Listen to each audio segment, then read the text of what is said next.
Բարի լույս սիրելիներ, այսօր շաբաթ օր է և մեր հայ առաքելական մայր եկեղեցին հիշատակում է Սուրբ Գրիգոր Լուսավորչի բանտից դուրս գալու հիշատակությունը, որ վիրապից դուրս գալու օր։ Այս առումով Երևանի Սուրբ Գրիգոր Լուսավորիչ մայր եկեղեցում, ինչպես նաև Սուրբ Գրիգոր Լուսավորչի անունը կրող մյուս եկեղեցիներում մատուցվելու են սուրբ պատարագներ,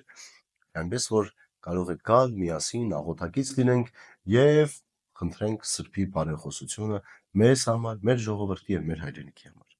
Այսօրվա ընթերցումը վերցրել եմ Եբրայեցիներին ուղղված նամակի 13-րդ գլխից։ Տեսեք ինչ է ասում Պողոս առաքյալը. Ձեզ հաստատ թող պահի բարի գործերի մեջ, որպեսզի կատարեք իր կամքը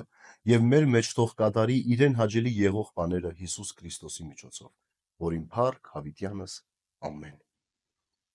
Միտքը այսպիսին էր. Տերը թող ձեզ հաստատ պահի բարի գործերի մեջ, որպեսզի կատարեք իր կամքը։ Ուրեմն առաջին կետը այսօրվա այն է, որ Տիրոջ կամքը բարի գործերն են, որոնք մենք կարող ենք կատարել։ Եվ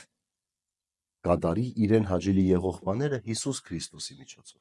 Այսինքն առանց Հիսուս Քրիստոսի մենք չենք կարող կատարել բարի գործեր և պահել Տիրոջ կամքը։ Ահա սրա համար նաև Հայր Աստված մեզ տվեց իր Որդուն, որպեսզի Որդուն ունենանք մեր կյանքի մեջ և իր միջոցով կարողանանք վերականգնել Աստծո նմանությունն ու պատկերը մեր անձերի մեջ։ Ուրեմն սիրելիներ, այսօրվա հոգևոր նախաճաշի պատգամը հետևյալն է.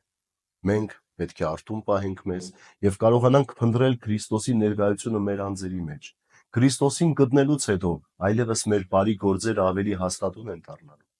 Իսկ եթե բարի գործերը հաստատուն եղան, Տիրոջ կամքը տեսնելու ենք և արտահայտվելու է։ Հետևաբար, երբ հարցնեք, թե ինչպես հասկանանք Տիրոջ կամքը մեր կյանքի մեջ, փորձեք դրանից առաջ հաստատուն զգալ, ապրել Տեր Հիսուս Քրիստոսի ներկայությունը ձեր կյանքում։ Իսկ դրա համար պետք է Տիրոջ խոսքի և մայր եկեղեցու ապրումը ունենալ։ Բարի և խաղաղ օր ձեզ բոլորիդ սիրելիներ։ Աստված օրհնի ամենքիս։